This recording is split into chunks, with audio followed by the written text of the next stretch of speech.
Bonjour, nous sommes le 19 novembre 2024, le 19 novembre. Euh, dans 2 jours, nous serons le 21 novembre, jeudi 21 novembre.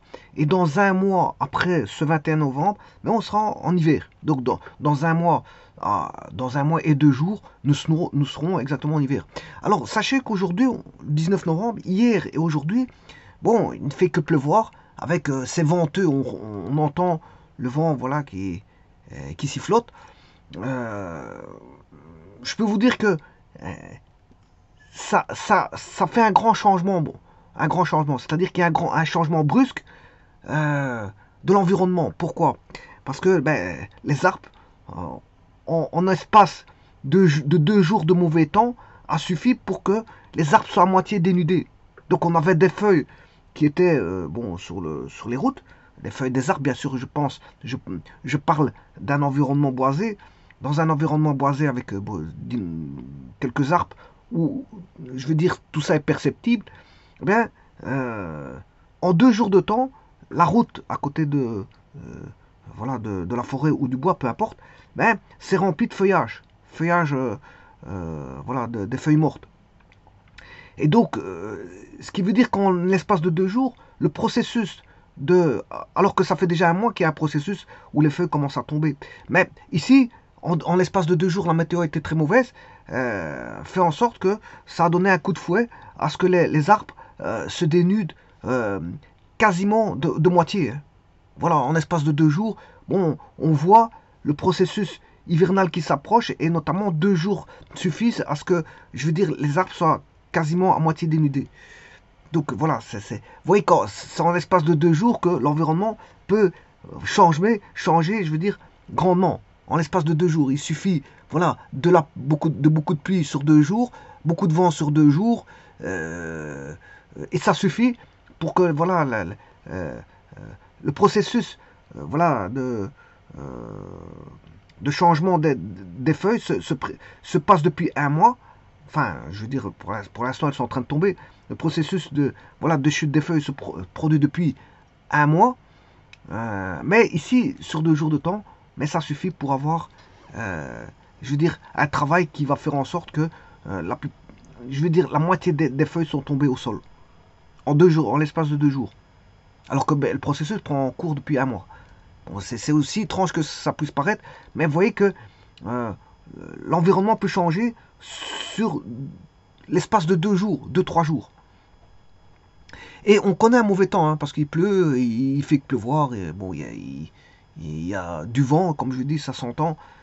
Et voilà, ça suffit pour, je veux dire, mettre en branle les arbres et faire chuter leurs feuilles qui tenaient à peine, puisqu'en fait elles commençaient à brunir. Au début, elles verdissent, elles commencent à jaune.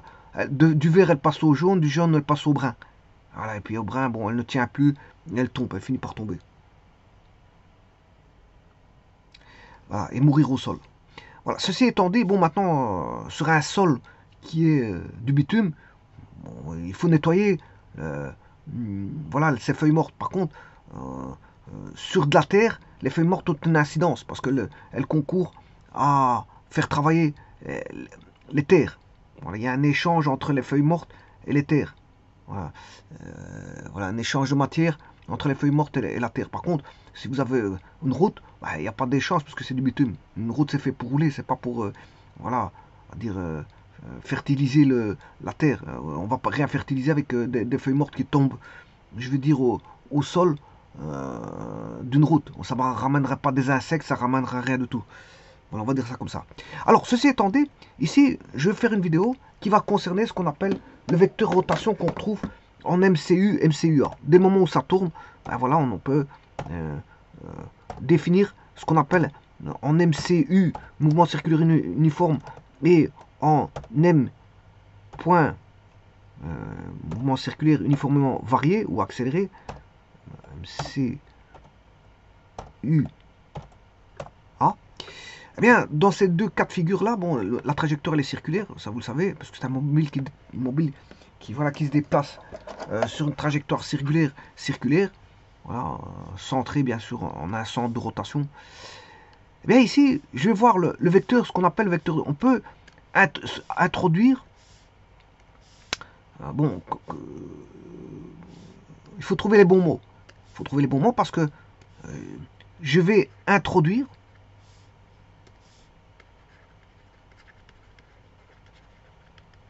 sinon placer, sinon créer un vecteur particulier qui est le vecteur rotation, bien connu, bien sûr, quand vous étudiez le MCU, MCUA. Alors, avant toute chose, je peux vous dire qu'on peut voilà, étudier la théorie du MCU, MCUA. Bien sûr, il faut un repère. Alors, ce repère peut être polaire. Alors, généralement, on prend un repère polaire UP, voilà, UP, qui provient d'un repère polaire en 3D UPK où on a enlevé voilà, la composante en K. Ou alors un repère. Alors, je rappelle le UP, qu'est-ce que c'est, hein? Vous avez l'origine. Voilà, le U, c'est un vecteur qui est radial. Radial au point M. Et bien sûr, le M dépend du temps. Donc, le M, s'il est là, ben, le U, il sera là. Voilà. Le U est variable, hein. Alors, ça, c'est le point en M1 en T1. Et là, c'est M2 en T2. Alors maintenant, à partir de là, on peut aussi définir un vecteur P, qui est orthoradial, c'est-à-dire perpendiculaire à la radiale, P. Alors, il s'avère que dans un cercle, bon, on peut créer aussi un repère normal, normal. Voilà. Alors, qu'est-ce qui va jouer le rôle de la normale? Ben, c'est dans le sens de la radiale, mais en sens contraire, N. Alors, le P, à ce moment-là, si on a une radiale, on a une tangentielle. Alors, il s'avère que dans un cercle, la radiale, elle vaut la normale. C'est pas toujours le cas dans toutes les courbes. Voilà, c'est parce que c'est bien, on va dire, défini comme étant une structure, une forme, on va dire, symétrique. Il y a une symétrie, une parfaite symétrie dans le cercle. Alors, on peut dire qu'ici, dans ce cas-ci, bon, la radiale et la normale bon, se confondent simplement. Elles sont, voilà, je parle de direction, hein. Elles se confondent, les directions se confondent. Par contre, les sens, vous savez très bien que les sens sont opposés entre U et N. Par contre, P et T, c'est la même chose. C'est vraiment la même chose. Que je dise P ou T, c'est la même chose. Voilà, parce que l'orthoradiale, elle est tangente. Pourquoi? Parce qu'encore une fois, on a une symétrie, parfaite symétrie. Parce que dans toutes les courbes, on n'a pas forcément P égale T. Alors, maintenant, le grand N s'appelle parfois petit n, et le T s'appelle tau. Voilà, on peut appeler ça comme ça. Voilà, et ça, la théorie peut être basée sur ça. Alors, vous verrez, voilà, des vecteurs UP, voilà, UP, voire NT. Quand je dis ça, c'est par rapport, bien sûr, aux vitesses, au point M, et aux accélérations, au point M. Donc, on aura deux vitesses, et une composition de deux vitesses, et une composition de deux accélérations. Alors bon, maintenant, peut-être qu'il y en a l'une ou l'autre qui sera nulle, du fait qu'on soit en MCU.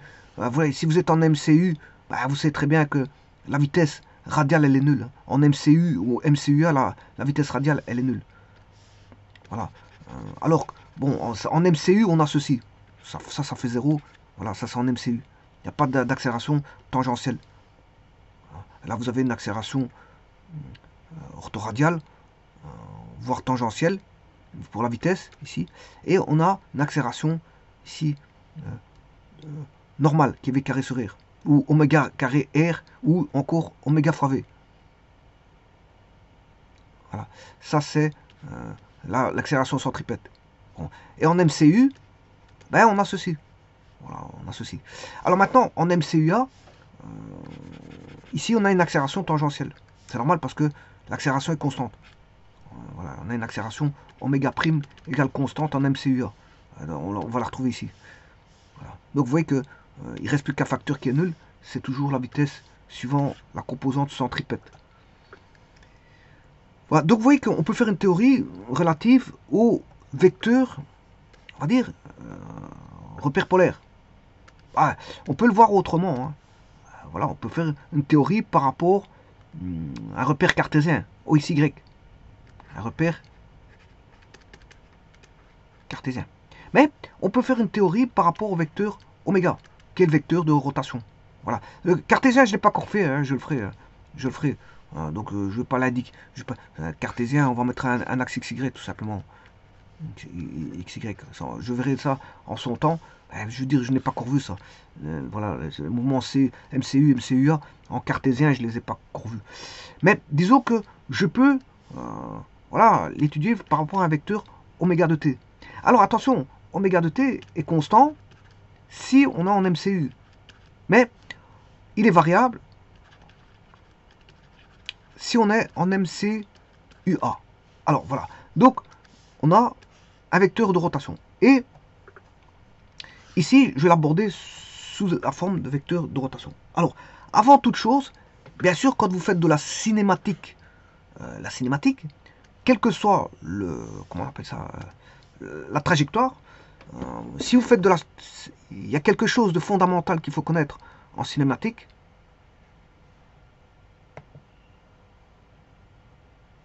Eh bien, vous savez très bien qu'on peut avoir, bon, une trajectoire en 3D, quelconque ou faisant une forme bien définie connue des mathématiques, par exemple un cercle, le cercle ça fait le MCU ou MCU, à savoir que voilà, on a une vitesse constante, une accélération constante. Bon, donc on peut avoir des mouvements 3D, 2D, 1D. Bon, ça vous le savez très bien. Donc mouvement 2D, c'est des mouvements plans, une trajectoire dans le plan, une trajectoire dans l'espace et des trajectoires sur une droite. Par exemple, mouvement rectiligne uniforme, par exemple. Voilà. Donc, à ceci, à des trajectoires, il faut absolument associer toujours voilà, un repère. Bon, repère polaire, peu importe lequel. Hein. Bon, maintenant, si en 3D, le repère polaire, on a une symétrie axiale sphérique, on prendra un repère polaire cylindrique, par exemple. Vous pouvez prendre un repère polaire cylindrique. Vous pouvez prendre un repère UPK, UPK, où je vous rappelle que K fois U, U, c'est là où se trouve la projection d'un point M, que je vais appeler petit m. Voilà, le rayon vecteur fait ρ U. Voilà, ρ U. Ça, c'est OM. Alors, je vous rappelle que OM plus M, MM fait... alors, quand je dis O, c'est toujours, on se repère toujours par rapport à l'origine. Hein. Un point d'une trajectoire, voilà, on a une trajectoire. Ça, c'est une trajectoire que j'appelle T. C'est une trajectoire. Ben, un point M est toujours repéré par rapport à l'origine. Donc, l'origine du vecteur, du rayon vecteur OM, voilà, ça, c'est ce qu'on appelle R à l'instant T, bien sûr, parce que M est fonction du temps. Et là, on repère toujours par rapport à l'origine le point. Donc, c'est pour ça qu'on aura OM plus MM est égal à OM. Et OM, c'est le rayon vecteur R de T. C'est le rayon vecteur du point grand M. Mais qu'est-ce qu'on fait? On fait une projection. Voilà, on va chercher un petit point M dans le plan, bien sûr, XY. Voilà. Et qu'est-ce qu'on fait? Ben, on va chercher un vecteur unitaire qui est U. Alors, on a U, on a K. Et avec U et K, on fait un repère à 3 dimensions qui est un vecteur P, voilà, qui est K fois U. Et K fois U, c'est P. Et là, vous avez un nouveau repère qui est UPK, qui est voilà, un repère radial. U, c'est suivant le rayon. P, c'est suivant la perpendiculaire au rayon. Alors, rayon vecteur, c'est voilà, c'est OM. OM est le rayon vecteur qui est ρ U. Hein. Je l'ai mentionné ici. Et donc, U, c'est par rapport au rayon vecteur voilà, dans le plan. P est aussi dans le plan, parce que, voilà, quand vous faites K fois U, ben, U est dans le plan OXY. K est perpendiculaire à ce plan OXY, donc quand vous faites K fois U, P est dans le plan OXY aussi. Bon, donc on peut étudier par rapport à un repère polaire cylindrique. Maintenant, si on a une symétrie sphérique, ben, on peut le faire par rapport à un repère polaire, qui est toujours polaire, mais sphérique. Alors là, apparaîtront deux angles, hein, parce qu'ici, pour l'instant, ici, vous n'avez qu'un seul angle, θ. Voilà. Mais en repère polaire sphérique, vous avez un angle ici, phi, voilà, et un angle θ ici. Voilà, pour repérer un point M. Donc il faudra un phi et un θ. Il faudra un phi et un θ. Il faudra deux angles. On repère par rapport à deux angles. On repère polaire sphérique. Bon, maintenant, vous pouvez repérer en cartésien. En cartésien. Et ainsi de suite. Bon, les repères, c'est pas ça qui manque. Hein. Bon, en plus de ça, vous pouvez faire des changements de repères. Vous pouvez faire vous pouvez vous amuser. Voilà. Voilà. Bah, en tout cas, quand on a une trajectoire, bah, on a d'office un repère. Il faut placer un repère. Et toute équation, on sait comment. Parce qu'en fait, qu'est-ce qui se passe ici? Ici, on aura des vecteurs, parce que on définit un point M par l'origine du repère, et on en crée un rayon vecteur, en M. Et à partir de là, on connaît la position par rapport à l'origine du repère, à tout instant T. Donc, ce qui veut dire qu'on va manipuler des vecteurs, et donc, comme on a M qui est un vecteur, pour chercher la vitesse, on aura une vitesse vectorielle, puisqu'il faudra faire la dérivée de M par rapport à dt. Et l'accélération, pareil, il faudra dériver la vitesse par rapport à dt, c'est-à-dire dérivée seconde de OM par rapport à dt carré. Donc, vous voyez qu'ici apparaîtront de l'analyse vectorielle. Voilà, on aura de l'analyse vectorielle. Avec, bien sûr, des dérivés. Et si vous revenez en arrière, vous avez des primitifs. Voilà, donc, dans un sens, ce sont des dérivés. On dérive. Et dans l'autre sens, on primitif. Voilà. Donc, on aura de l'analyse vectorielle avec des primitifs et des dérivés. Alors, sachez aussi que, bon, comme on a voilà, une trajectoire, un plan ou spatial, ou sur une ligne, sur une droite, ben, ça veut dire qu'on va faire de la géométrie, on va dire, vectorielle aussi. Hein. On fait de la géométrie vectorielle. C'est pas que de l'analyse vectorielle, on fait de la géométrie vectorielle. On fait de la géométrie vectorielle. Donc on fait de l'analyse vectorielle, on fait de la géométrie vectorielle. Et dans la géométrie vectorielle, bien sûr, on a un repère, tout comme ici, hein, on pose un repère, ici en cinématique, on pose un repère. Et puis, de ça, jaillit des équations. C'est des équations propres au repère. Hein. Voilà, quand vous mettez un repère, c'est pour sortir des équations qui sont relatives au repère. Des équations ne sont que relatives à un repère posé. Bon, maintenant, si vous faites un changement de repère, vous pouvez passer d'un repère à l'autre, c'est pas un problème. D'ailleurs, il y a des matrices de transformation, je veux dire, qui permettent de passer d'un repère à l'autre assez facilement, et même faire des transformations autres, des rotations, des translations, des rotations, des changements de base. Bon, c'est pas ça qui manque dans les transformations de repères. Et on a toutes ces... Les matrices sont déjà définies, on les connaît. Hein, on les connaît. Alors maintenant, ce qui veut dire par là, que quand vous faites de la cinématique, la première des choses qu'il faut connaître, c'est la théorie générale de la cinématique. La théorie générale de la cinématique, bien sûr ici donnée dans un repère UPK, c'est-à-dire dans un repère 3D, 3D qui est voilà, radial, orthoradial, et K c'est la cote, c'est suivant Z. Voilà. Et moi ici, bien sûr, je parlais de vecteur rotation, oméga t. Voilà. Qui vaut, si vous voulez, oméga k. C'est un nouveau repère. Bon, je vous le dis qu'il vaut oméga k. Hein. Donc c'est pour ça que tout à l'heure je vous disais, oméga k, il est constant.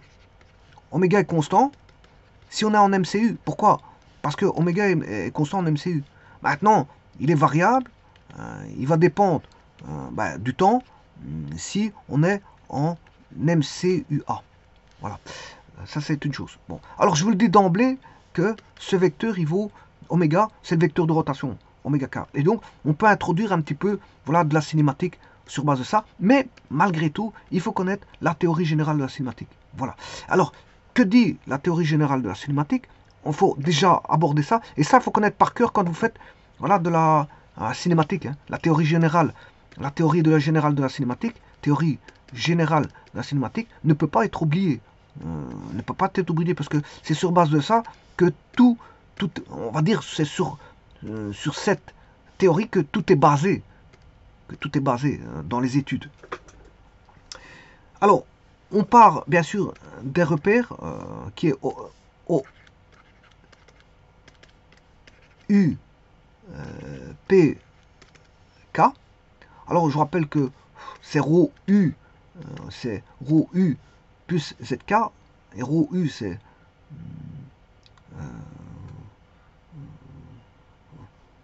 rho cosinus θ U plus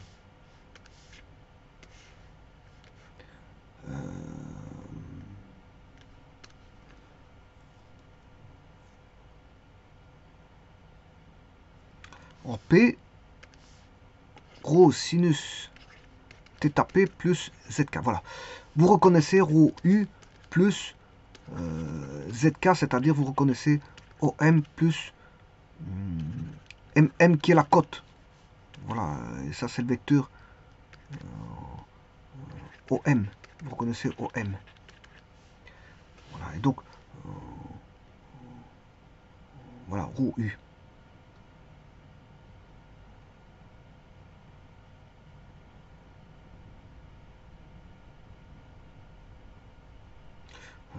Ici c'est rho cosinus θ U plus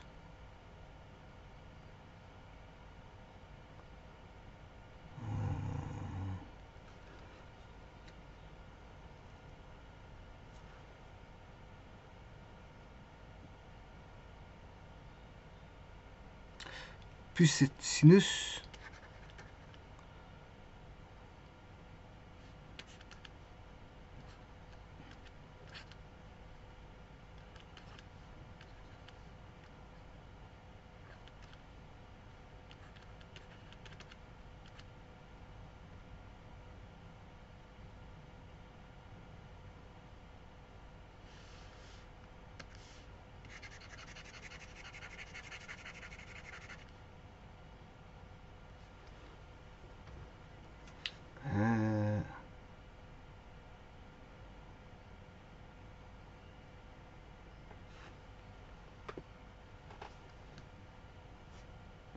il faut que je dessine parce que c'est vrai que ici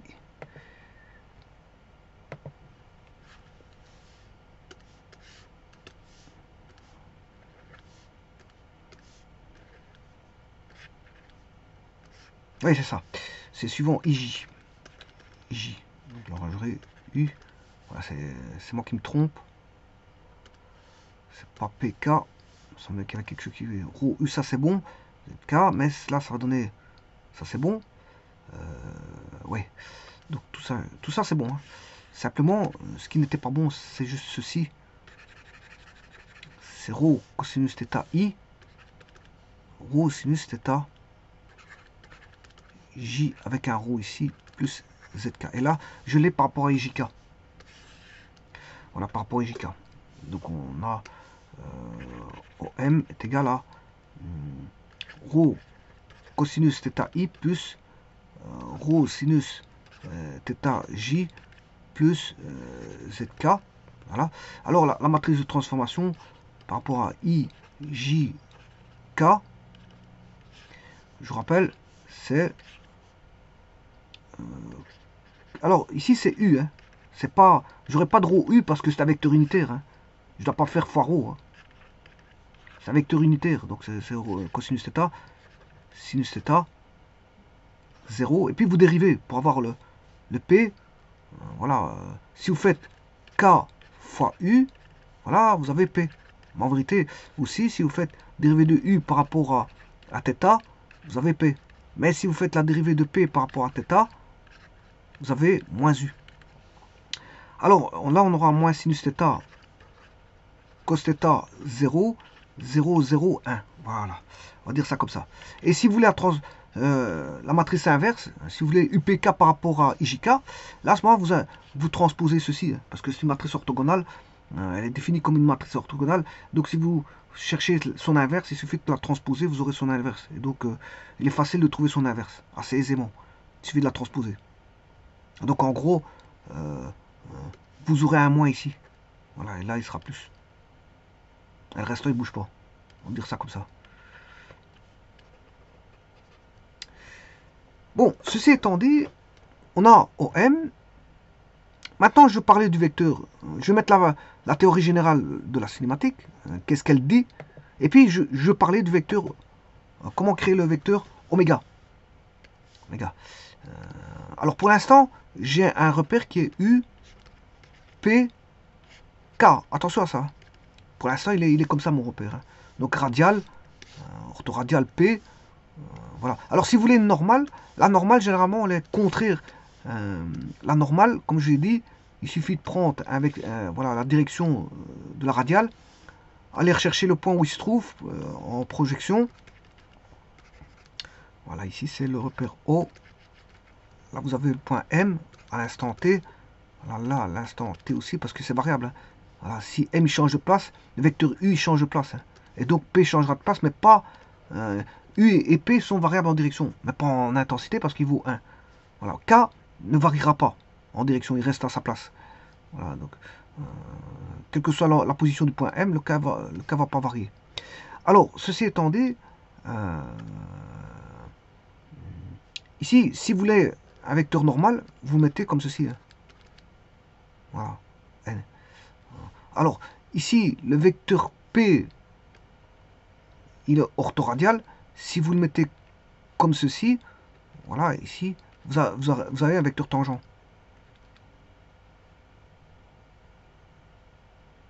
C'est un vecteur tangent.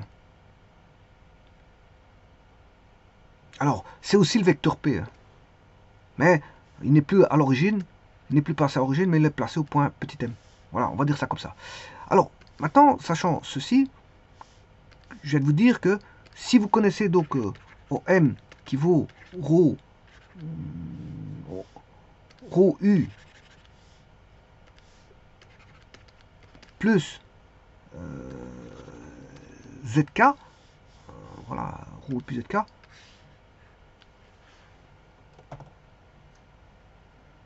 on peut chercher trouver la vitesse. Bon, il suffit de dériver. C'est pas un problème hein, parce que voilà, ça, il suffit de dériver, on peut trouver la dérivée de tout ça. Donc la vitesse, c'est DOM. Il suffit de bien dériver, c'est tout. Bon, c'est tout. Il n'y a que ça. Rho, attention que ρ est fonction du temps. Hein. Rho est fonction du temps. Donc on aura d ρ sur dt fois u plus ρ du sur dt, mais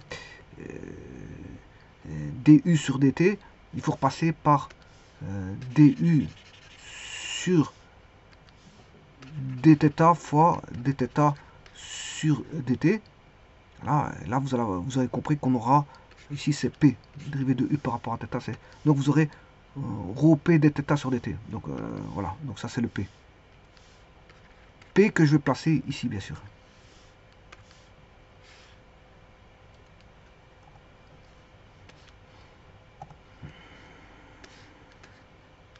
Plus K.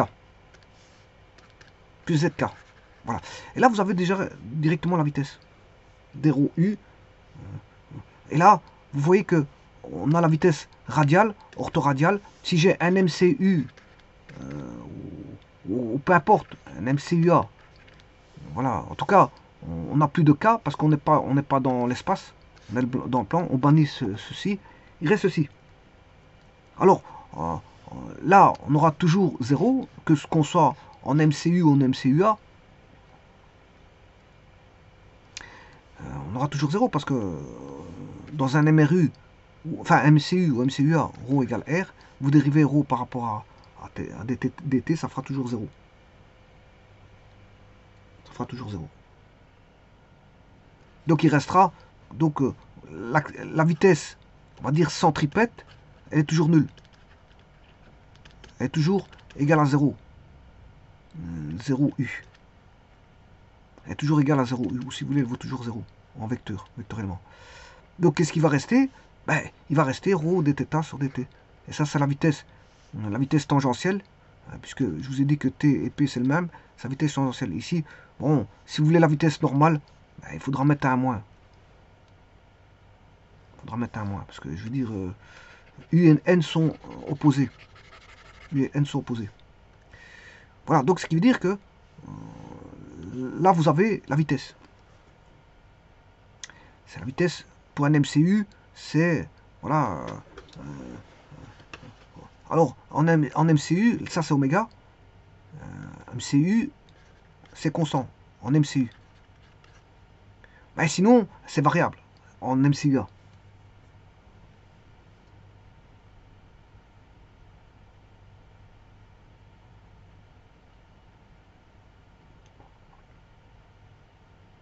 Alors, l'accélération, si vous dérivez la vitesse, et vous faites tout correctement,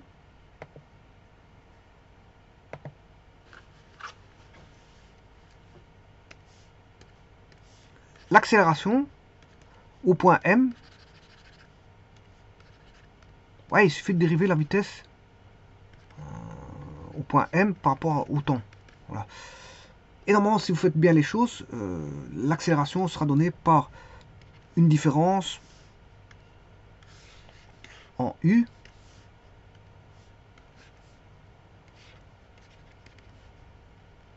plus une somme en P plus dérivée seconde de Z par rapport à dt carré en K.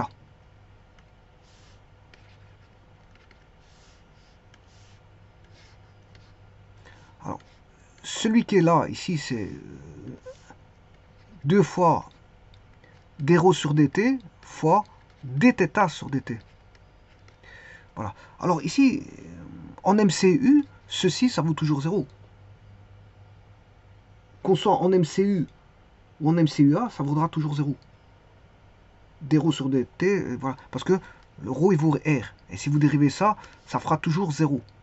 Dans un MCU ou un MCUA, il vaudra toujours 0 ce terme-là. Toujours. Alors maintenant, qu'est-ce qui va rester en P?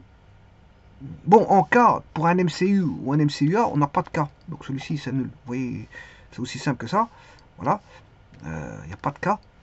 Par contre, en P, il y a un second terme qui va s'ajouter, qui est ρ dt, dérivée seconde de dθ sur dt. Et ça, vous reconnaissez, bon, c'est oméga prime. C'est oméga prime. C'est l'accélération. Alors, oméga prime, bien sûr, si on est en MCU, il n'y a pas d'accélération, oméga prime égale 0. Donc, ce qui veut dire que il n'y a pas de composante en P ou en T. Il n'y a pas de composante tangentielle en MCU. Par contre, il y en a une en MCUA. Elle vaut, voilà, ρ oméga prime. Ρ oméga prime. Parce que ici, en MCUA, oméga prime égale constante. Alors maintenant, au niveau de la radiale, ou l'opposé de la normale, si vous voulez, on aura d carré, une dérivée seconde par rapport à ρ sur dt carré, et ça, vous savez très bien que si je dérive déjà une fois le rayon, ça fait 0. Le rayon, le ρ, ici, il n'est pas variable, hein, il est constant, dans ce cas-ci, parce que c'est le rayon du cercle. Donc, je dérive 2 fois le rayon, que la première fois, il est déjà constant, ça fait déjà 0. Si vous dérivez encore une deuxième fois, vous aurez toujours 0. Donc, il reste un moins. Un moins. Par rapport à U, il est moins. Mais par rapport à N, il n'y a pas de moins. Si vous mettez N, vous devez enlever ce moins-là. Vous devez enlever ce moins-là si vous travaillez avec N. Parce que N et U sont opposés. Alors là, je vais mettre donc le second terme. Et vous aurez compris que là, on a l'accélération centripète. Attention que c'est à carré, c'est pas une dérivée seconde. Hein. Donc, vous aurez compris que ça, c'est oméga carré R qui vaut V carré sur R qui vaut oméga V. Alors attention que le oméga il est constant. Oméga est constant si on en est en MCU. Hein. Mais oméga est fonction du temps. Il n'est pas constant si on est en MCUA. Voilà, c'est juste ça. Et donc ici vous avez tout pour pouvoir parler du vecteur de rotation.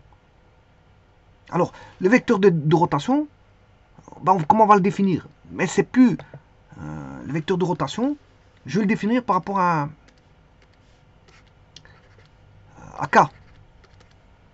Par rapport à K. Alors, vecteur de rotation, ben, il vaudra la vitesse. Alors, si on est en MCU, oméga égale constante, donc oméga est constant. Voilà. Oméga K. Mais si vous êtes en MCUA, vous aurez ceci. Attention, donc là, le vecteur de rotation est variable.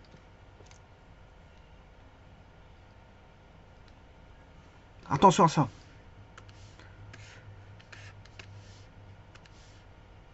En MCU,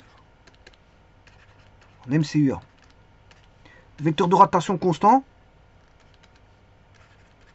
Donc oméga est constant. Le vecteur de rotation, il est là. Alors, comment formaliser ce vecteur de rotation? Eh bien, on va partir de la vitesse. On va partir de la vitesse au point M, et de se dire que c'est juste un produit, un moment. C'est un moment. On va le définir comme étant un moment. Alors, ce moment, bien sûr, c'est à partir du point M, jusqu'au point O. C'est le vecteur MO. Alors, notez que c'est l'opposé du vecteur R, hein, parce que R de t est égal à OM. Ici, MO, c'est moins R de t. Donc ici, c'est MO. Alors, j'en fais un produit vectoriel avec le vecteur de rotation. Voilà, avec ce vecteur oméga. Alors, je vais mettre oméga t. Hein. Ouais, si on a un MCU, l'oméga est constant, c'est juste ça.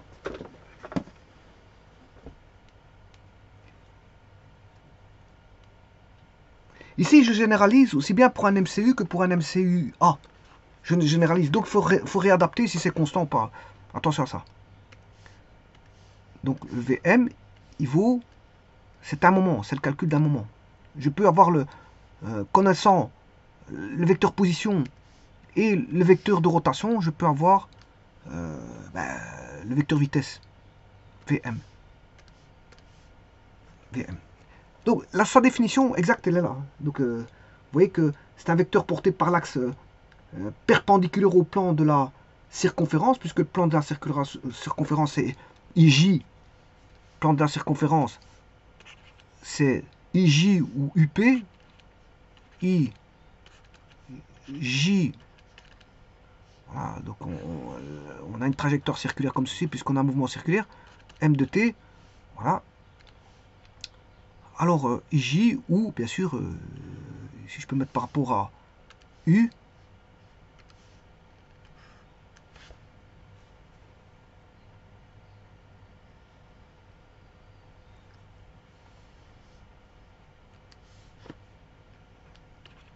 U, alors je peux mettre aussi une tangente, hein. Tangente, ou si vous voulez, je peux mettre P. P, c'est aussi, je peux le mettre là-bas aussi, en M. Le P, je peux le mettre en M ou en O. Et bien sûr, le vecteur K, ben, il est perpendiculaire au plan OIJ, hein. Ça, vous savez très bien. Et donc, le cercle, la circonférence ici, est dans le plan pi. Hein. C appartient à pi.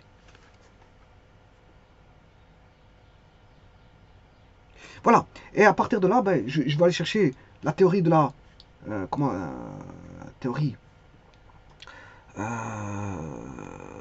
générale de la cinématique, que je vais voir, adaptée bien sûr au MCU, MCUA, parce qu'ici, c'est voilà, le vecteur de rotation applicable au MCU, MCUA.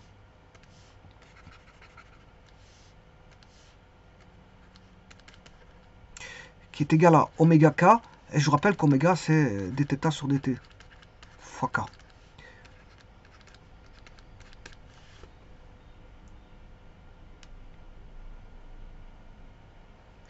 Alors, donc oméga c'est un vecteur, hein. C'est un vecteur porté par l'axe perpendiculaire bien sûr au plan de la circonférence et passant bien sûr par l'origine, puisqu'il est associé au vecteur k et que k est associé lui-même à l'origine. Ben, le sens, il est donné par le sens de la rotation, c'est la règle du tire-bouchon, c'est normal parce qu'on a un produit vectoriel, donc il faut aller voir le produit vectoriel voilà, qui est pris en compte. Son module, ben, c'est oméga, c'est la vitesse angulaire, oméga. Et donc, le vecteur V au point M peut être considéré comme, on va dire, le moment en M d'un vecteur porté par l'axe O, tel qu'on est oméga k. Donc je voyais que le module c'est oméga. Voilà, et ça provient d'un produit vectoriel. Comme je vous ai dit, c'est le moment en m de oméga, voilà, de gm, qui est, bien sûr, c'est le moment, c'est un couple. C'est un couple, voilà, enfin c'est un moment. C'est un moment, je m'excuse, c'est un moment. Donc c'est MO, attention que c'est MO, c'est par rapport à MO fois oméga. Alors que dit la théorie sur la vitesse? La théorie sur la vitesse, mais je vais la voir. Je vais chercher la théorie cinématique, théorie générale de la cinématique. Ça c'est OM. La vitesse, voilà, elle est là. C'est ça. Vous avez ceci qui est nul, la vitesse, on va dire, en U, c'est-à-dire la vitesse radiale est nulle, la vitesse centripète est nulle, on n'a pas de vitesse suivant U.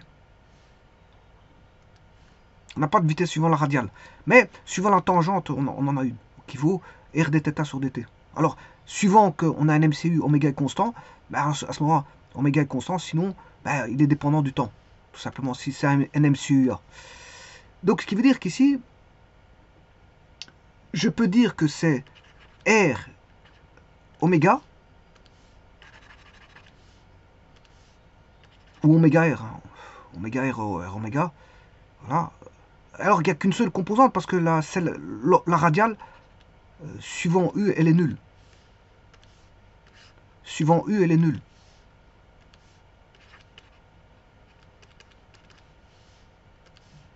Alors attention que c'est oméga de t. Hein. Alors si on a un MCU, comme je dis, oméga est constant. Sinon, oméga est variable si on a un MCUA. Alors je vous rappelle que ça, vous pouvez mettre aussi, suivant la normale, c'est la même chose. R oméga de t fois t sur la tangente. Alors je peux travailler avec soit P ou soit T.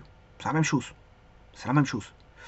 Alors R oméga, la vitesse, c'est R dθ sur dt fois P. Et je vous rappelle que qu'est-ce que c'est que le P?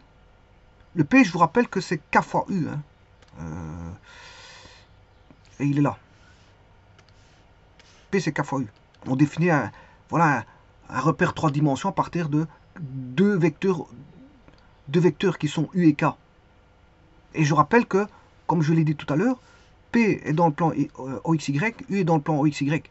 Alors, lui, il est dans le plan OXY, le U. Alors, vous multipliez par vecteur perpendiculaire au plan OXY, perpendiculaire à OXY, mais vous avez un vecteur qui est dans le plan OXY. Donc, U et P appartiendront tous les deux au vecteur au plan OXY. U et P. Donc, ce qui veut dire ici, je peux écrire autrement, R dθ sur dt, K fois U.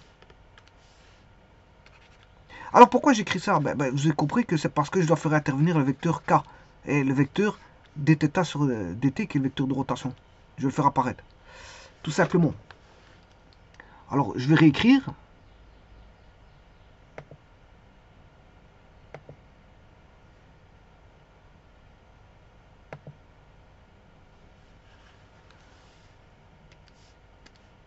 Alors je rappelle que le vecteur vitesse est égal à MO fois V, fois le vecteur oméga. Et je vais le démontrer ici. Je suis en train de le démontrer parce que je viens de vous montrer que ici, je suis arrivé à T ou P, hein, peu importe, T ou P. Mon résultat, c'était R oméga T, qui est égal à R dθ sur dt, R dθ sur dt, R dθ sur dt, T, P est égal à... alors, ici, le T ou le P, c'est la même chose. Je peux le définir par rapport à K et U. Voilà, je reviens en U, en KU. Vous savez très bien que c'est K fois U. Et là, attention aux manipulations des produits vectoriels. Hein, parce que le produit vectoriel n'est pas, on va dire, commutatif. Il est anticommutatif. Attention à ça. dtt, dθ sur dt, k fois u. Et là, je vais distribuer le r dθ. Mais l'un avec k pour avoir le vecteur de rotation. Je rappelle que ceci, c'est oméga k, c'est-à-dire dθ sur dt, fois k.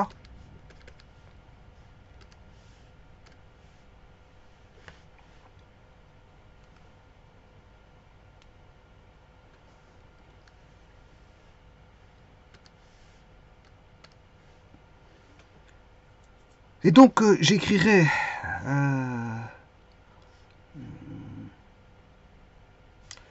ceci, r dθ sur dt, c'est, je mets le dθ sur dt sur le k, fois r fois u.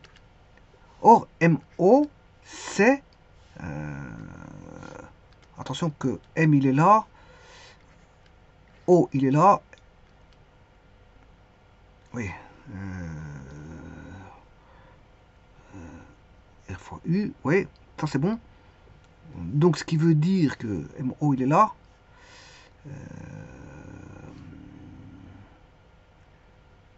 Si il est anticommutatif, c'est moins RU fois oméga k. Voilà. Voilà. Et je vous rappelle que U il est comme ceci. Hein. Et R fois U, c'est OM si vous voulez. OM. Donc ça c'est bon. C'est bon. Donc c'est moins R fois U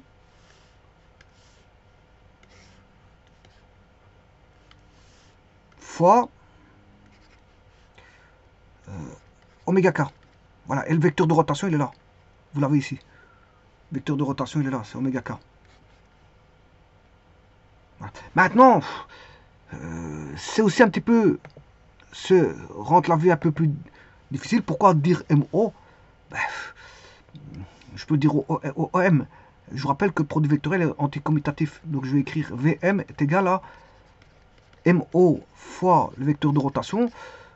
Voilà. Mais je préfère dire que c'est le vecteur de rotation de T fois OM. Je vous rappelle que c'est moins MO. Il est anticommutatif. Donc je dois mettre un moins. Moins MO. C'est-à-dire c'est oméga T fois OM. Fois OM. Voilà, c'est R de T fois OM. Voilà, ça c'est bon. Donc, l'oméga, ben, c'est oméga K fois OM. Et OM, c'est R fois U. Voilà, comme ça, j'ai pas de moins qui apparaît. Voilà, ça c'est... voilà comment est vue la vitesse suivant le vecteur de rotation. Alors, le vecteur de rotation, bon, je peux écrire ça autrement.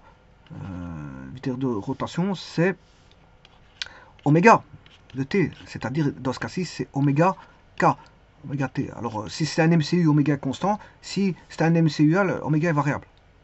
Et donc, celui-ci, là, je l'enlève et je mets tout simplement oméga fois RU. Voilà. Donc, c'est un produit vectoriel. Voilà que vaut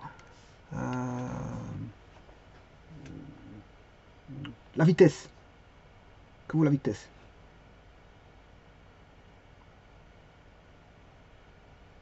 Ça, c'est la vitesse. Bon, maintenant, c'est la vitesse instantanée au point M, bien sûr, hein, qui est dépendante du temps. On a V de t. C'est la vitesse instantanée, voilà, au point M. Maintenant, je vais étudier les accélérations instantanées au point M. Je vous rappelle qu'ici, théorie générale de la cinématique, c'est pour ça que j'ai toujours dit qu'il faut bien la connaître. Si on a un MCU, l'accélération tangentielle sera nulle, je vous l'ai dit tout à l'heure. En MCU, c'est égal à 0. C'est cette accélération-ci, l'accélération tangentielle. Mais en MCU, on a une accélération tangentielle. Attention à ça. Donc ce qui veut dire qu'ici, moi, je veux pratiquer la théorie générale, c'est-à-dire que je vais tout faire apparaître. Tout faire apparaître. Je vais faire apparaître l'accélération centripète, qui est l'accélération v carré sur r, ou si vous voulez, oméga carré sur r, avec un signe moins, suivant qu'on est sur u ou sur n. Sur n, il n'y aura pas de signe moins, bien sûr. Voilà, ça c'est l'accélération centripète, voilà, qui vaut oméga carré r, ou v carré sur r, ou oméga v. Bon, si c'est MCU, c'est oméga est constant, V est constant, et oméga V sont constants, mais si on est en MCUA, non. Hein. Le oméga il est variable, V il est variable, et oméga T, VT est variable. Attention à ça. Attention à ça. Donc, il faut que je puisse... bien sûr, ici, vous avez l'accélération normale, voilà, vous le remarquez, enfin, oui, l'accélération. Et là, vous avez l'accélération tangentielle. C'est une somme de deux compositions voilà, d'accélération pour avoir l'accélération instantanée au point M. C'est une accélération voilà, normale et instantanée. Alors, accélération qui est constante si, puisque oméga est constant, R est constant, dans un MCU, donc l'accélération centripète est constante en MCU. Mais l'accélération centripète n'est pas constante dans un MCUA, parce qu'elle est variable en fonction du temps, puisqu'on a oméga T. Oméga T, V de T, voilà, tout est fonction du temps. Donc, c'est pas variable. Par contre, dans l'accélération tangentielle, elle est nulle pour un MCU, mais elle est constante, puisque l'accélération est constante. On a une rho oméga qui est R oméga prime, enfin R oméga prime. Si oméga prime, on a un MCUA, oméga prime est constant. Donc à ce moment-là, lui, il est constant. L'accélération tangentielle est constante dans un MCUA. Elle est nulle dans un MCU. Et l'accélération normale, bon, elle est constante. Elle vaut V carré sur R pour un MCU, mais elle est variable. Elle vaut toujours V carré sur R, mais variable parce que V est dépendant du temps. Voilà, pour un MCUA.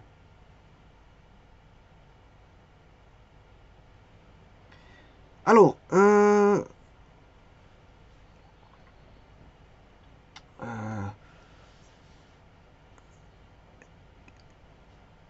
je rappelle que ρ, là on a d sur dt de dθ sur dt.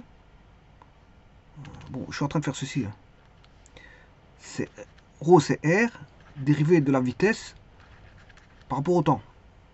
Alors, si je fais d de r oméga sur dt, je fais rentrer le r dans le oméga, vous avez dv sur dt.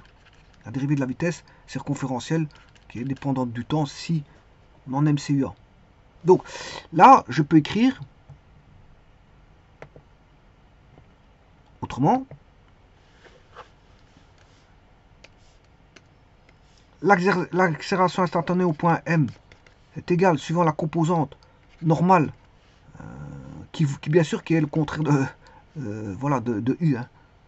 N est contraire de U. Hein. Attention à ça, je vous l'ai dit. Bon, si je travaille en normal et en tangentiel, je rappelle ici, c'est V carré sur R. Attention, si vous mettez U, c'est moins V carré sur R. Alors là-bas, si vous mettez P, bon, P et T, c'est la même chose. Simplement, P, il est relié à l'origine. Et P, vous pouvez le relier aussi au niveau du point M. P, il est bon, il peut être mobile. Peut-être vous mettez soit voilà, à l'origine ou au point M. Et là, à ce moment-là, vous avez T. Si vous mettez en M, vous avez T. Hein, voilà, on va dire ça comme ça. Et là, vous avez la dérivée que je vais trouver maintenant. C'est-à-dire dv sur dt. dv sur dt. Non.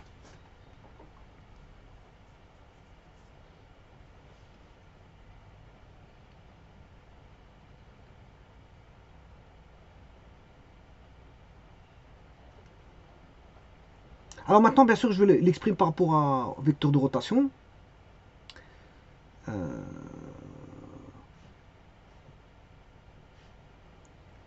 Le V, le vecteur de rotation. Enfin, j'excuse, la vitesse, je m'excuse, la vitesse. La vitesse au point M.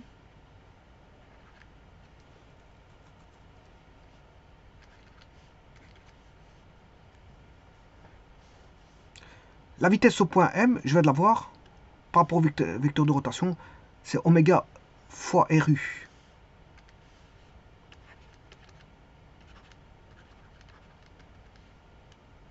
Oméga fois RU. Donc,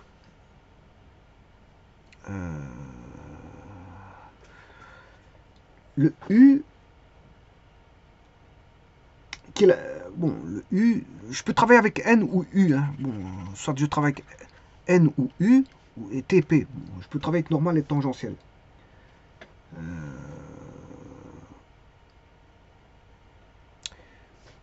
Si je dérive dVm sur dt, il faudra dériver d'oméga par rapport au temps. Voilà. Là, il faudra faire fois RU plus R dérivé de U par rapport au temps. Voilà, de oméga.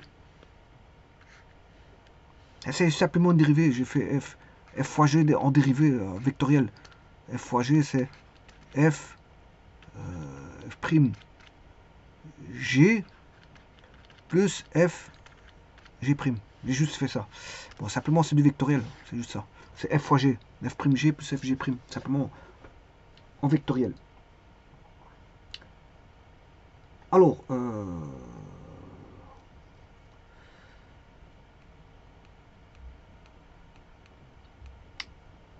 R fois U, ben, je peux dire que c'est OM.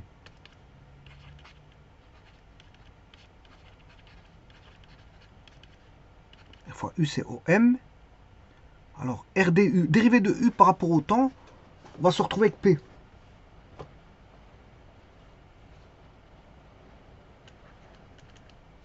Voilà, RDU par rapport au temps.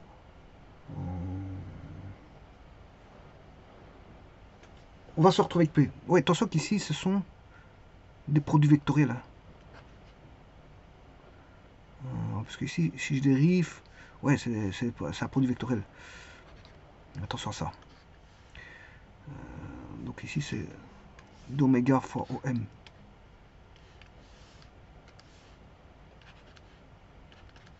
Plus, alors RDU.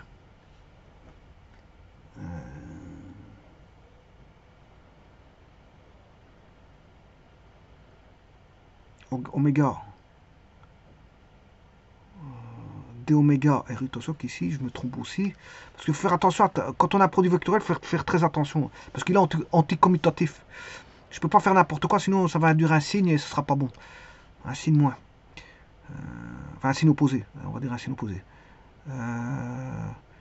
Alors ici j'ai fait oméga d'abord, donc je dérive oméga puis je mets RU, ensuite je mets oméga, voilà, vous voyez que je m'étais trompé, fois la dérivée de RU. Mais la dérivée de RU, c'est RDU sur dt.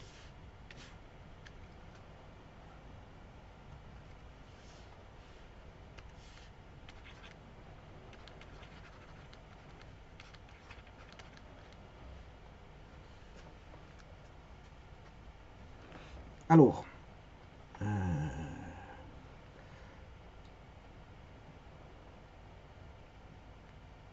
donc là, j'ai bien l'accélération au point M. L'accélération instantanée va dépendre de 2 oméga sur dt plus OM. Et là, je fais bien intervenir le vecteur de rotation fois RDU. Mais est-ce qu'il n'y a pas moyen de transformer ce RDU sur dt? Là, je l'ai GP, oui, DU sur dt, c'est P. Si je dérive DU, non, pas aller trop vite. Parce que là, il faut que je fasse intervenir ceci. Voilà, et là, ça c'est P. Donc j'aurai R oméga P. R oméga P. Bon, et P, je peux dire que c'est confondu avec la tangente. Hein. Si je le déplace, le P de O à M, au point M, j'aurai le vecteur tangent.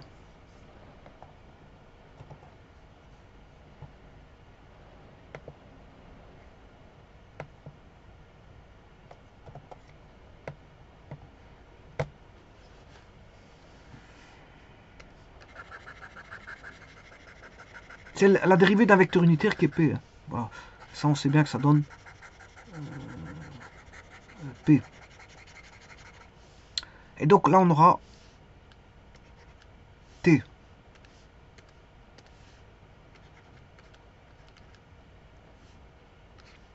Alors, oméga R, c'est V aussi. C'est V. Oméga R, c'est V.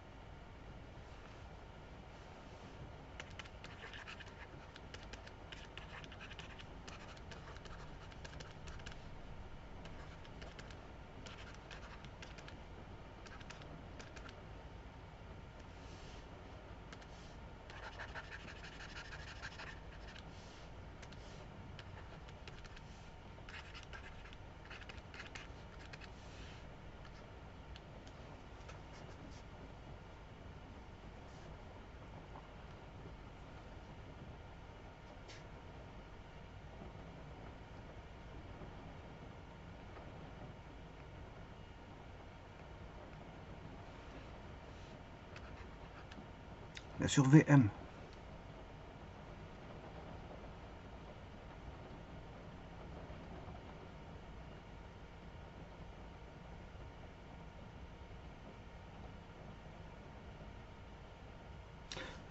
Voilà. Maintenant, je peux écrire des autres relations. Hein. Bon, je vais le faire après. Ben, je vais déjà aller rechercher donc ceci, que vaut VM de t.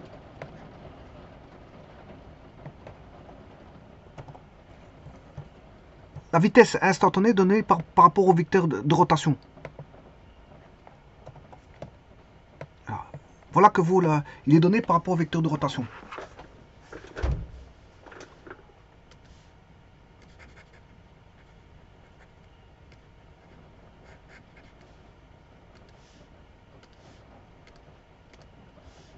Je rappelle que oméga fois k est égal à oméga. Vecteur qui est... Voilà. Comme je dis, oméga c'est un vecteur porté par l'axe perpendiculaire au plan de la circonférence et passant par l'origine.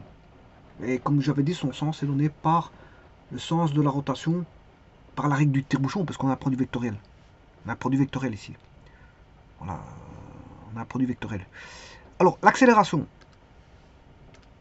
elle est là.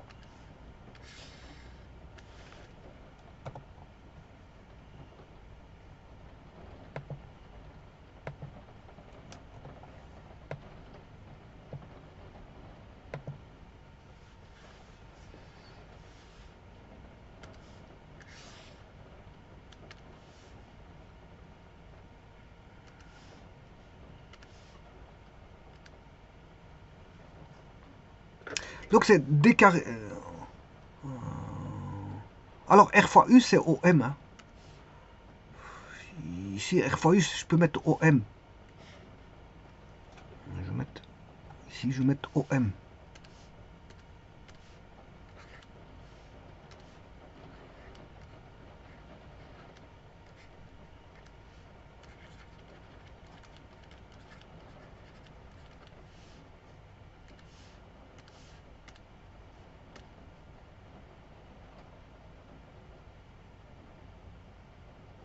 Et donc, vous voyez l'expression, qu'est-ce qu'elle vaut? Oméga, vecteur de rotation, ben, qui est fonction du temps. Si elle est constante, si on a un MCU, fois OM. Enfin, voilà, c'est le vecteur, on va dire, rayon vecteur. Ça donne la position par rapport au point M. Alors, bien sûr, c'est OM de T aussi. Hein, parce que le point M est variable en fonction du point T. Enfin, en fonction de l'instant donné T. À T, c'est le même. On aura D de oméga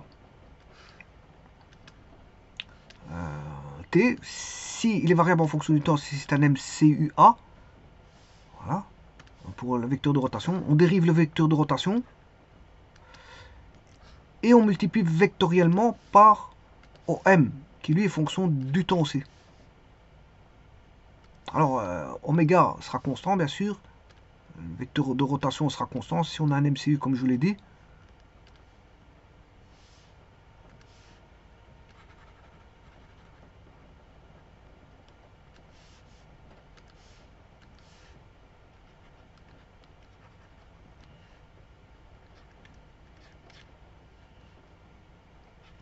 Et Vm, c'est la vitesse instantanée.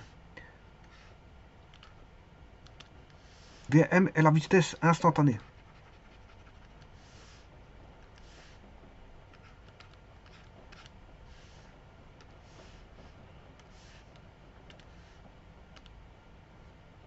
Bon, vitesse instantanée qui est constante pour un MCU parce que, voilà, M, c'est le R fois U, R il est constant.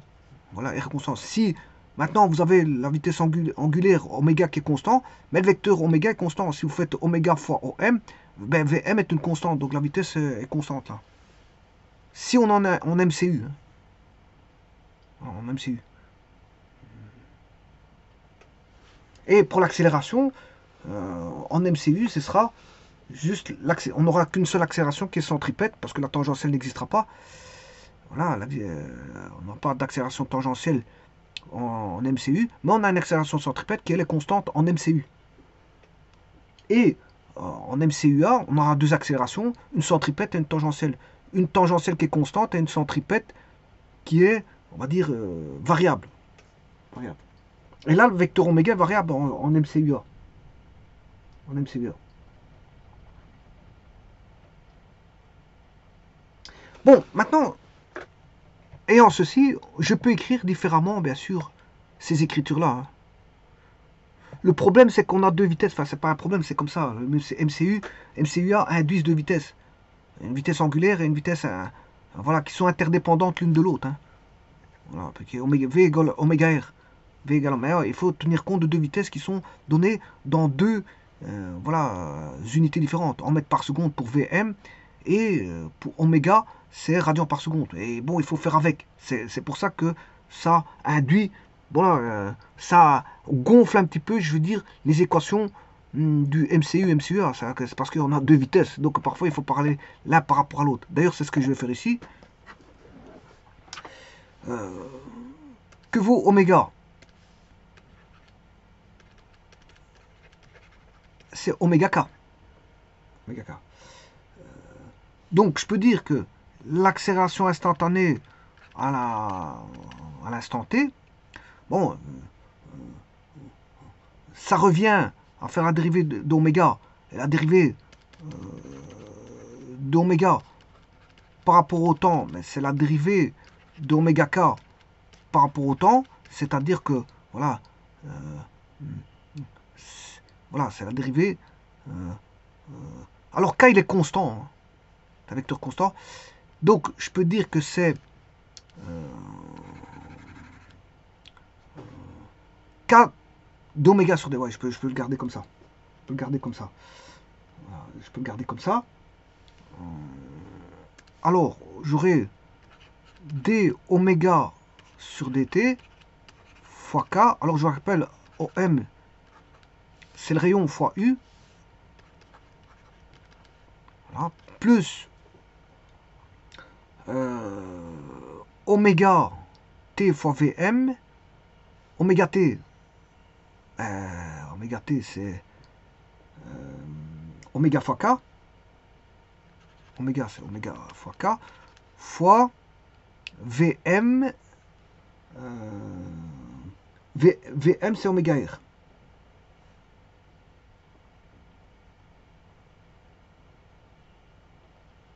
Vm c'est oméga R. Bon, T je peux dire que c'est P aussi, je vous l'ai déjà dit. Oméga R fois P. Bon. Alors, l'accélération, je peux dire que c'est, je ressors R et 2 oméga de T. Là, à ce moment-là, j'aurai K fois U. Plus, là, je sors oméga et oméga R. Voilà, je sors tous les deux. J'aurai K fois P.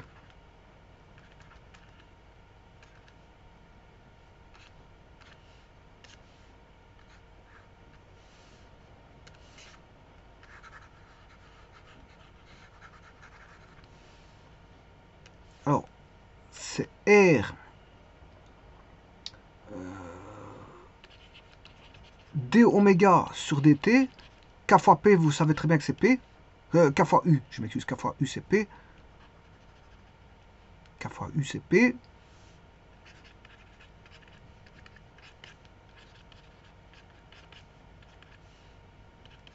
Plus oméga fois oméga, c'est oméga carré R. Et K fois P. Attention, K fois P, c'est moins U. Hein. K fois P, c'est moins U. Alors, on est dans un triangle, rectangle. P, c'est... voilà, vous avez KUP comme ceci.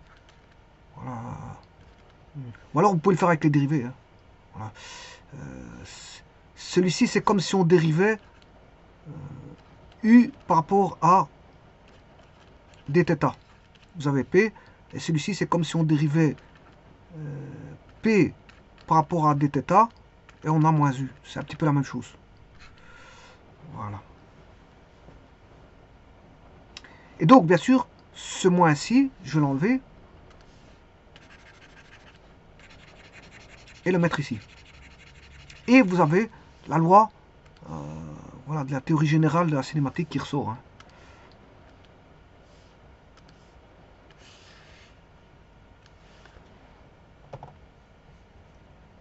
Donc je suis parti du vecteur de rotation pour retrouver la loi, la cinématique générale pour le MCU, MCUA.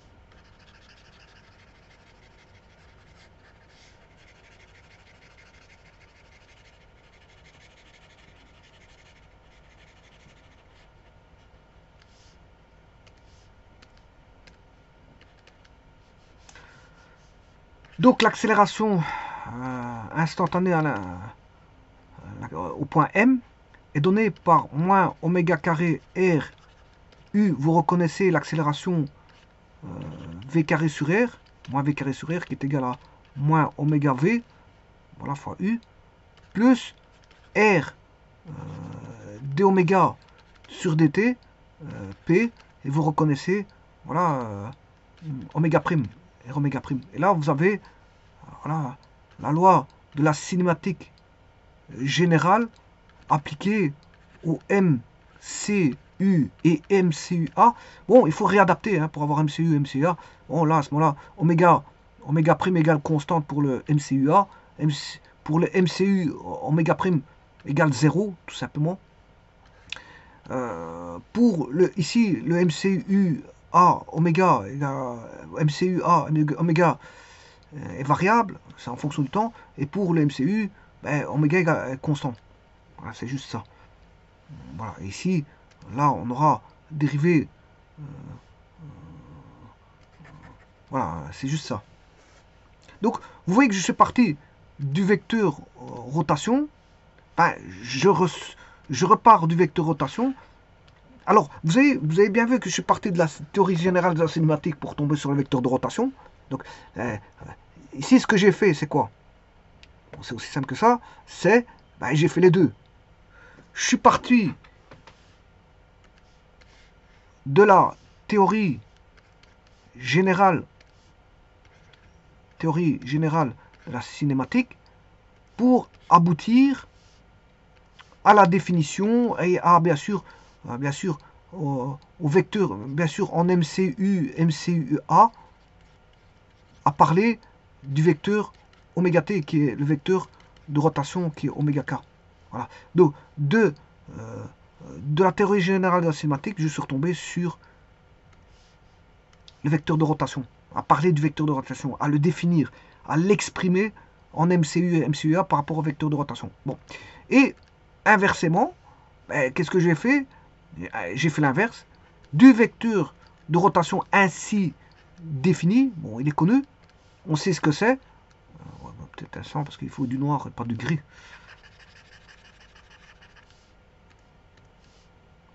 On part du vecteur de rotation cette fois-ci, ainsi défini qui vaut oméga k. Eh bien,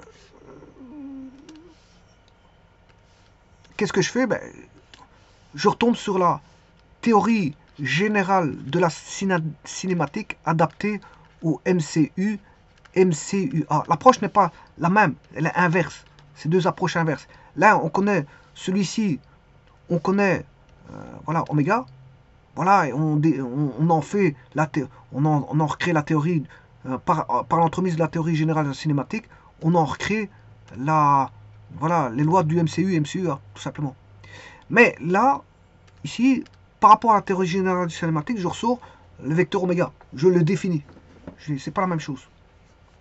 C'est pas la même chose. Bon, c'est deux concepts qui sont, je veux dire, en sens contraire, ils vont dans le sens contraire l'un de l'autre. Moi, je parle de la théorie générale de la cinématique, je retombe voilà, sur la loi du MCU, MCUA, faisant référence au vecteur oméga, qui est vecteur de rotation. Et l'autre, le deuxième, ben, je définis le vecteur de rotation, il est ainsi défini parce que je l'ai défini dans le point 1, il est défini dans le point 1, donc vous savez ce que c'est, au point 1, hein, je crée voilà, la théorie inverse qui, à partir d'oméga, va définir le MCU, MCUA par l'entremise de la théorie générale de la cinématique. Et voilà, dans les deux concepts sont ainsi, je veux dire, les deux concepts sont ainsi, on va dire, finalisés.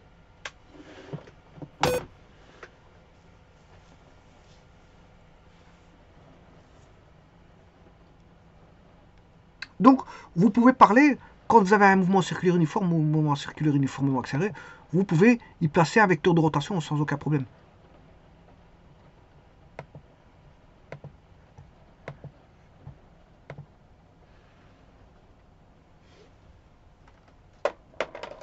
Tout se vérifie, hein, tout se vérifie. Alors là, c'est la théorie générale de la cinématique, on retombe sur, bien sûr, les lois du MCUA. Et voilà, là, c'est vraiment l'application, voilà, avec un vecteur de rotation, hein, un vecteur de rotation, qui n'est rien d'autre qu'un couple. C'est un couple, parce que je vous ai dit que VM, c'est le moment, enfin, je veux dire, quand je dis couple, c'est un moment, c'est ça que je veux dire. C'est le moment par rapport au point M d'un vecteur oméga ainsi défini par oméga, vecteur oméga vaut oméga k. Tout simplement. Donc on définit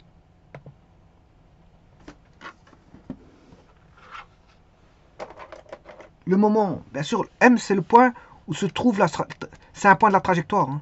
M c'est un point de la trajectoire. C'est un instant T. Ben, on est sur la circonférence. Voilà, de centre O. Voilà. Et on définit le moment par rapport à ce point M. Bien sûr, c'est M de T. Par rapport à un vecteur qui est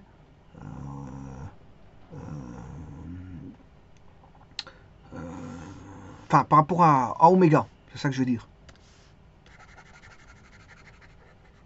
Par rapport à oméga. Donc,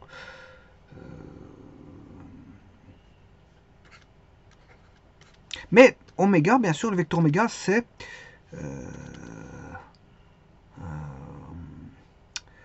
oméga fois k. C'est ça que je veux dire.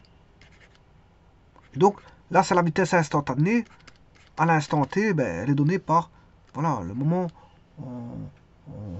à l'instant t où se trouve le point M, voilà, de OM.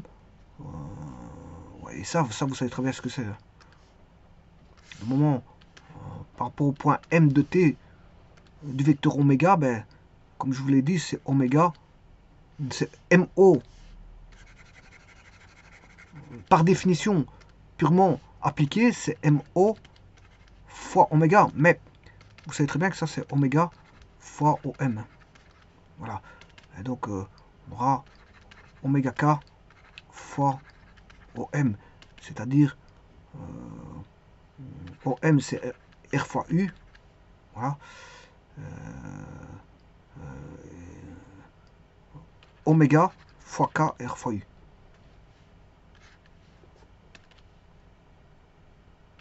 Oméga R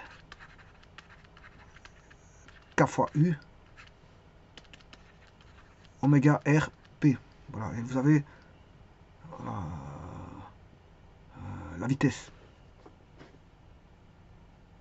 qui est oméga RT, hein, qui est aussi oméga RT, puisque P et T, bon, même direction, même sens, voilà, mais pas le même point d'application, mais on peut remettre le point P en T, voilà, au point M. Je peux mettre le point P au point M, voilà le rang de un vecteur libre, alors qu'il est lié à l'origine. P est lié à l'origine, T est relié au point M.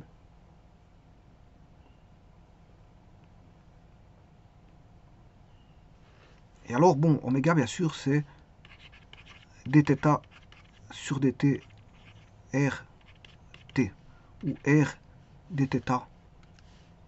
Je vais mettre devant, comme ça, pour...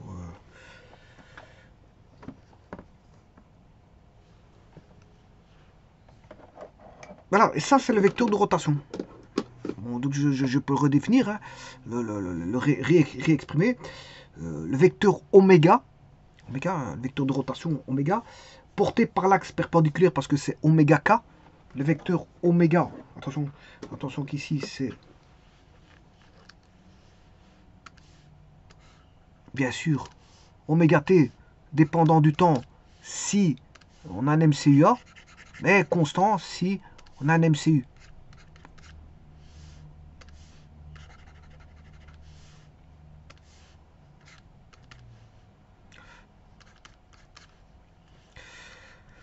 Voilà, donc on a oméga, le vecteur oméga, grand oméga, parce que ça c'est le grand oméga, ça c'est le petit oméga. Oméga majuscule, oméga minuscule, si vous voulez, on va dire ça comme ça. Le vecteur oméga majuscule est un vecteur porté par l'axe perpendiculaire au plan de la circonférence et passant par, bien sûr, le centre de la trajectoire qui est une trajectoire circulaire, c'est-à-dire le centre du cercle. En O est le centre du cercle. Alors, son sens est donné par le sens de la rotation, donné par la règle du tire-bouchon, bien sûr, puisque un produit vectoriel, bon, il faut former la règle du tire-bouchon pour trouver le vecteur. Voilà, quand vous avez, voilà, la règle du tire-bouchon, c'est, par exemple, je peux le former ici. Si je fais, voilà, K fois U, voilà, la règle du tire-bouchon, vous allez tourner le K vers U. Si vous tournez un tire-bouchon dans ce sens-là, de K vers U, ben, ça va rentrer, le tire-bouchon va rentrer, par exemple dans un bouchon. Et donc le P, le vecteur P, il est entrant. C'est la règle du tire-bouchon. Donc K fois U va donner P. Maintenant, si vous faites U fois K, ben vous sortez, vous allez avoir moins P.